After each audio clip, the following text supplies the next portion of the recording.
This month, Eye on the Arts explores the benefits of engaging youth in the creative process, how the arts transform lives, and even entire communities. Studio 6 in Valparaiso employs a values-based curriculum to teach children how to compose and record their own songs using the latest in modern technology. Xel-Ha Escuela de Danza continues the tradition of Mexican folklore dancing while engaging their young dancers to contribute to their vibrant culture and community. Crown Point Community Theater emphasizes rediscovering the freedom of youthful play and being in the moment as part of their improv classes. Finally, we'll visit with the Miller Beach Arts and Creative District.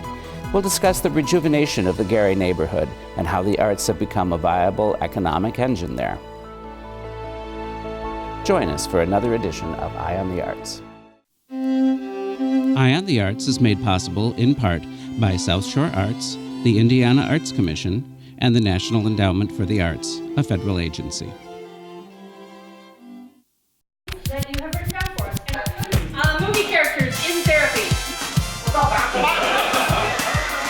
If stepping on stage for a performance seems like a scary endeavor, to do it without a script may seem like torture. As an improv performer, Nelson Velasquez embraces the uncertainty of improv as a chance to reconnect with our childhood and the liberation of playtime. As a teacher, he offers improv as a chance of self-discovery for anyone who is willing to let go, be in the moment, and open up to the opportunity for spontaneous creativity. Because we want everyone to know at Lakeshore Media, we make you laugh. Excellent!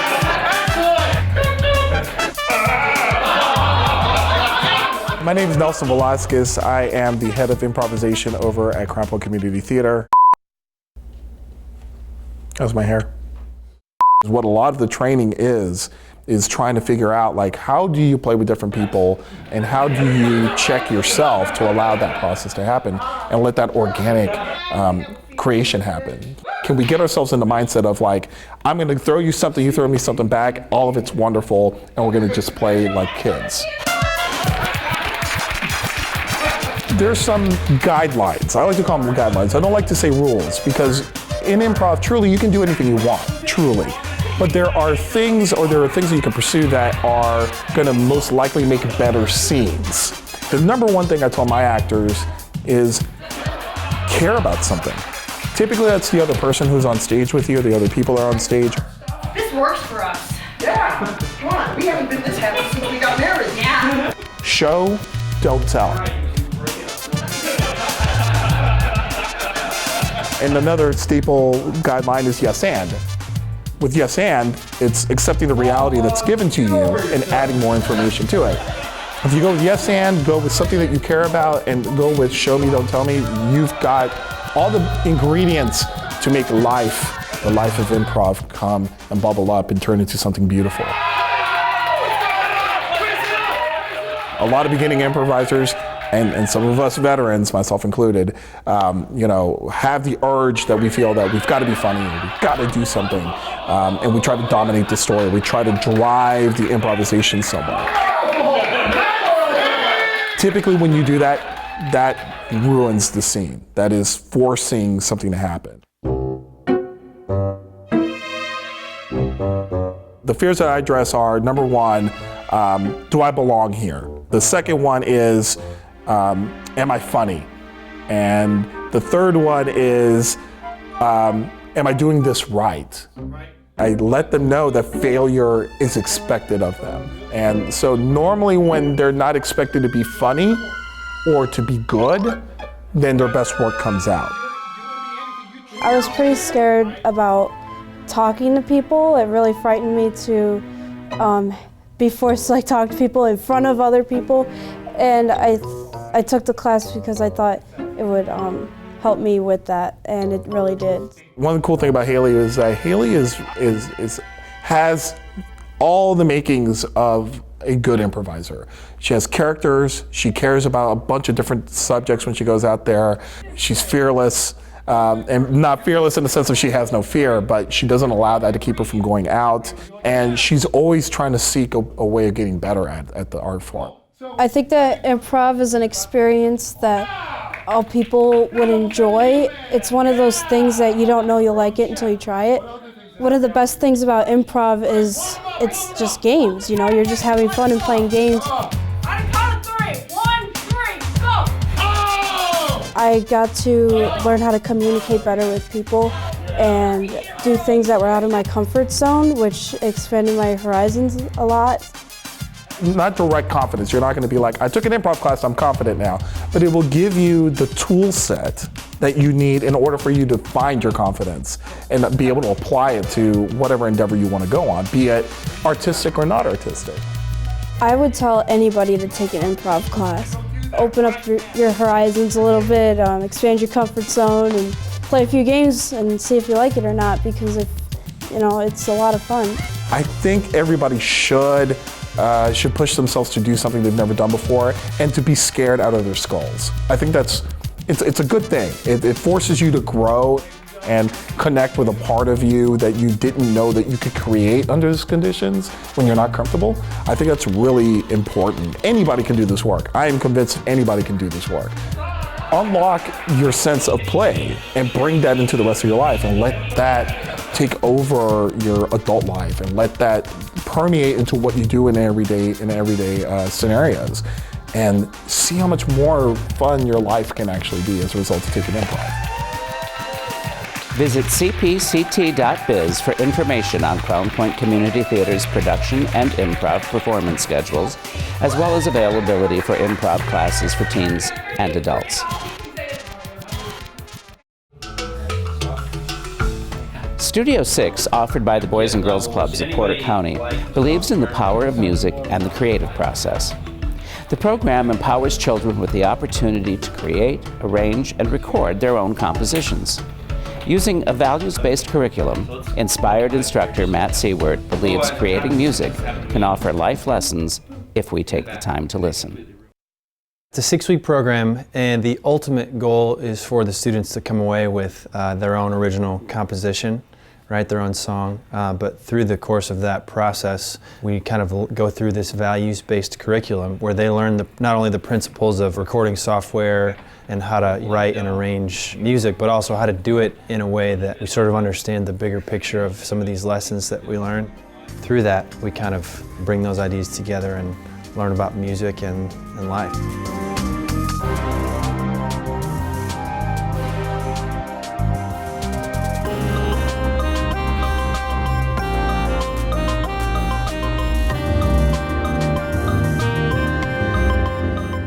When I came in, I just knew I was gonna like it. I thought my song was gonna be horrible, but it turned out pretty good.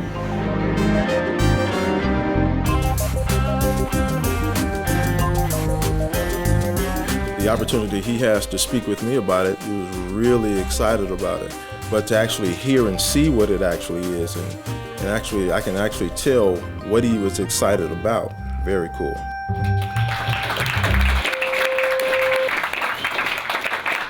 It's amazing just to be able to express things with what I love, music.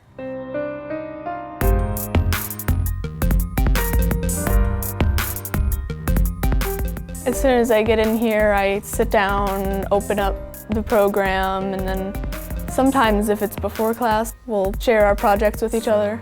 Working with Matt and all the other kids, listening to their ideas. I think it's cool the way they put their music together and the way I put mine together.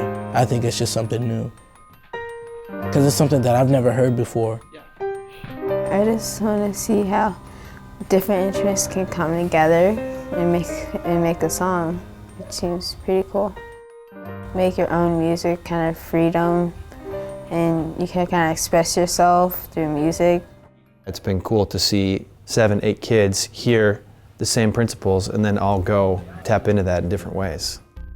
I would just simply say I am incredibly impressed with the technology that was used, the young people's involvement, their ability to set themselves apart. They work collectively, but they set themselves apart in their creativity. Each and every one of them sounded completely different. I can make what I want. I can change things up as easily as I want. At first, it's one thing, then it's another, then it completely changes. Well, first we were looking at the loops, and then we looked at the drum ones, and then I saw the piano ones, and I liked how a few of them went together. Then I started putting in different things, like putting in different kinds of instruments and stuff, and it's been turning out good. On the keyboard, you can make your own drum loops, so that's what I've just been doing. I think I just find like the certain sound that I'm looking for. It may take a few seconds, it may take a few hours, but when I got it, then I'll just let it flow. So I think for me, what's exciting is to give them the chance to explore some of the ways that they've been gifted. It's cool to see that take shape. Yeah, it's a process, but it's cool to see them make progress in those areas and to start to learn, how all the different pieces of the puzzle work together. I have definitely seen some light bulbs go off. Tendencies that maybe weren't there a couple weeks ago are being developed now. It allows these students to understand that some of those maybe missteps or challenges along the way is all a part of the process. Music has been around me my whole life, and I think this is pretty cool. I mean, it's a new experience from then to now, so I think it's something that I'm gonna keep doing. I feel blessed to have this. Smile, everybody. We can kind of come together and speak into each other's projects, but that only happens in a safe environment where you trust the people that are there. And in the same way, I think that's true in life too, and it only works if there's a posture of openness and trust. So I think it's huge to have that here. I think it's a cool experience. I see like other people on TV that know how to do it, and they're an expert at it. And then when I came into this class and figured out what we were really doing, I was like, maybe that could be me one day. There's a lot of pressure on kids as they grow up to, what are you gonna do next? What are you gonna do when you graduate high school? What are you gonna do when you graduate college? And just to help them understand that, there's a value in being present here in the moment, right, as we go through this program, but that some of those decisions aren't gonna be the greatest, and you learn from them, we talk about them, and you kind of use that as a stepping stone to build. And I think, it's been cool to just celebrate the process as a whole and not necessarily measuring success musically just by the end result. Visit the Boys and Girls Clubs of Porter County online for more information on Studio 6 and other programs.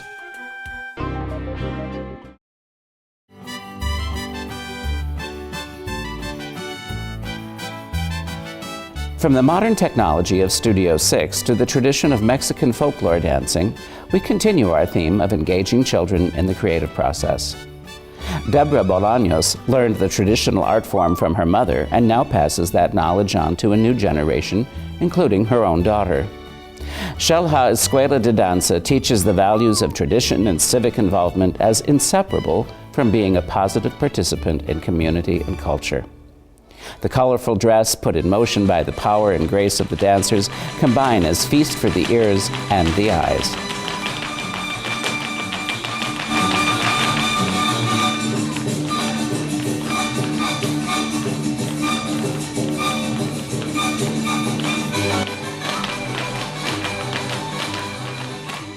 We take them as young as 6 years. The majority of them will stay up until they enter the university. So that tells you a lot about what's going on here. I've taken in discipline, responsibility, organization. There's a lot of things, but mainly those three. Because of dance and the things that Deborah's taught me, I put it towards school, having a job, my family, having friends, and organizing my time. A lot of the kids that join, the parents come and say, I want them to be in this dance group because it's important to us for our child to learn about their culture. We don't want them to forget where they came from and understand about the history, the music, and the dance. And we see that you have that here. Whoever is a director of a group, like a Mexican folklore group, or like any group, that they know, they study and do their research on about the costume they're representing. sometimes we tend to say, well, it's this way, but it's not that way. Here, I do a lot of research before we start designing anything, before I start listening to certain music from a certain state, and then putting the whole theme together. Like, for instance, the yellow costumes that they danced in is the traditional Jalisciense ranchero from the state of Jalisco. And Jalisco is where the mariachis come from, the tequila comes from. The music is so lively. It gets you moving and drinking tequila and eating and want to party all night when you go to Jalisco. So. Most of the folklore movements for the women is the skirt. Yeah, the skirt's really important. That's like one of the main things besides our footwork that is part of the dancing. And so you have to make sure that your arms are always up, and you like make sure you do figure eights with your skirts as well. We have a lot of dresses. There's many states. Each state has their own kind of costume. Yeah, the costumes are a really big part. We learn about our costumes and everything while we dance with her. She teaches us about each state when we dance. And so like Nayarit, that one's like one of the heaviest dresses that we had, and you use a fan with that one. And then the one that we performed today, it's Jalisco, and that one's lighter and more airy, but it's still heavy. You'll see if you see how wide the dresses are, and then all the ribbon that is put in there and the lace, that's the traditional ranchero style. And we also have other props. If you notice, they used a shawl, which is called a rebozo. They have to tie it around their wrist, and they use it with the skirt. So it's not that easy. It's not easy. So when the students start, that's probably one of the requirements besides the shoe with the nails on the tip of the toe and on the heel. And that's to hear the stomping better. It's not a tap shoe. Tap shoes are different. We put in a lot of work, design, and money. And I also travel a lot for the research. I bring back the ideas. We kind of scribble this all on a sheet. And we have a seamstress that I've been working for about 20 years that understands what I want. And we put it all together, give it to her, and then we pick out the material, and then it gets designed. And that's how we do it.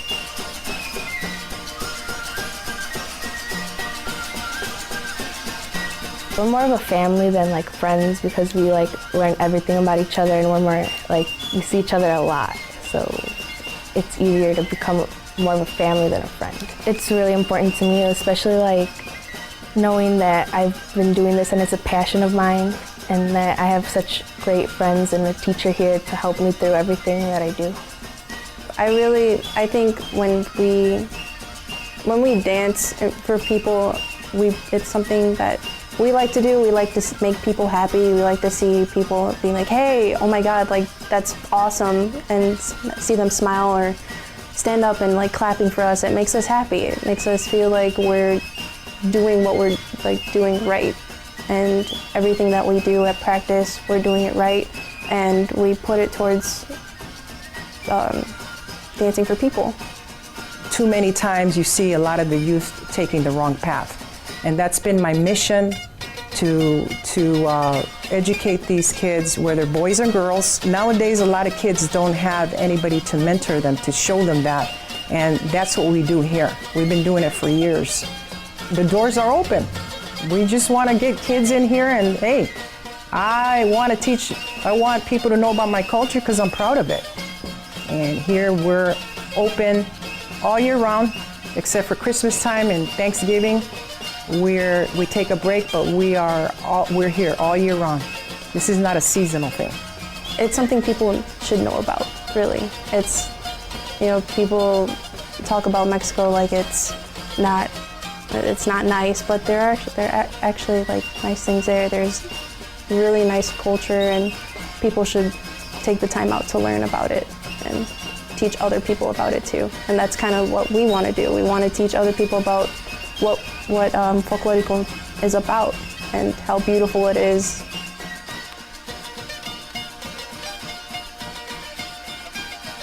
Find out about classes, performances, and other events at Xel-Ha Escuela de Danza.org.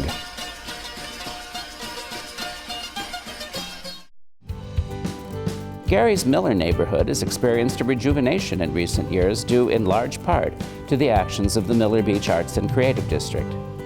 Executive Director Meg Roman and immediate past board president Karen Lee share their mission to promote the area and grow it as an economic engine.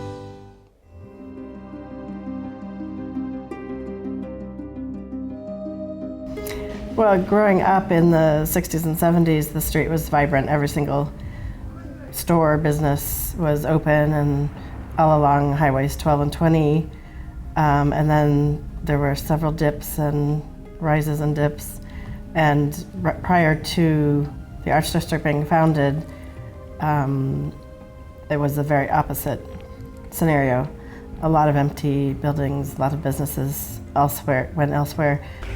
Well, I think everybody's aware of the financial crisis that hit in 2008, and that impacted this town. We also had problems with the tax situation in Gary, and that caused many businesses to close or relocate. So when the Lake Street became sort of a ghost town, a bunch of people got together and said, okay, what can we do about this? Some research had been done on Arts District in other parts of the country, and Miller has always been sort of an artist community. So we decided to form an organization. We incorporated as the Miller Beach Arts and Creative District. The first thing we did was pop-up events in some of the empty buildings where local artists put their work. And the first one we did, which was in September of 2011, we had over 200 people come through to look at it. And we thought, okay, we're onto something. Our mission statements says that it's using art as an economic engine. And so we were concerned with making this a vibrant community again. We wanted the people that had left to come back and see what was happening to Miller, so that's been very successful. Our goal was to have as many different things in this building and on the street to appeal to a wide geographic and demographic audience. And so we had everything from opera performances to historic cars on the street. We've had 60 graffiti artists come in and transform 25 surfaces on the street and in the alley into public art. We've had almost 100 events in that 4.5 years, almost 5 years, and we've had 30,000 people that have been on the street at our festivals or in our gallery here looking at our exhibits. But the Arts District does primarily art as a catalyst for economic development, but we also do several things that I don't think everybody knows about. So one of our committees is very heavily involved in the more planning stages and the longer term things that are going to be happening in the city. So with Strong Cities, Strong Communities, which is a President Obama initiative, we are involved with trying to improve the economic environment around the train station. This idea of transportation-oriented development at the train, possible lodging or hotel at the lake shore on the end of Lake Street. And so we keep involved with lots of civic things that are happening. Everybody's in here for the same reason, and the people of this community are really what make it. The volunteers who, clean up the trash in the park and the beach, who plant the beautiful flowers in the planters, who, whenever there's an issue or something that needs to be addressed, this community really comes together and finds a solution. And it's very attractive to people from outside, and it's a wonderful experience to be a part of that. We have 10 new businesses that have opened since 2011, 4 in the last 4 months. This momentum and excitement is definitely spreading, and it's literally helping everybody be better at what they're doing. It very much so has had a positive impact on the economic development of the community, as well as just the psychological. People are energized now, and they're excited about things, and they're looking forward to the next event. and the offshoot of what those events bring about, which is new businesses, coffee shops, restaurants, galleries. The other thing I think as far as our impact is, for many years there was nothing here to do. People would have to drive out of here to see anything or do anything. And now there's so much activity that people can't get to all the things that are happening in Miller. So it's very much alive. Well, we have an event almost every single weekend, and it ranges from films or poetry to, right now we have a Lighthouse Charter Schools. Four schools have come together to have their art showcase. So there's always something. If what we're doing this weekend doesn't appeal to you, in a couple weeks we'll have something else. And we do things both indoor and outdoor. We collaborate with other organizations.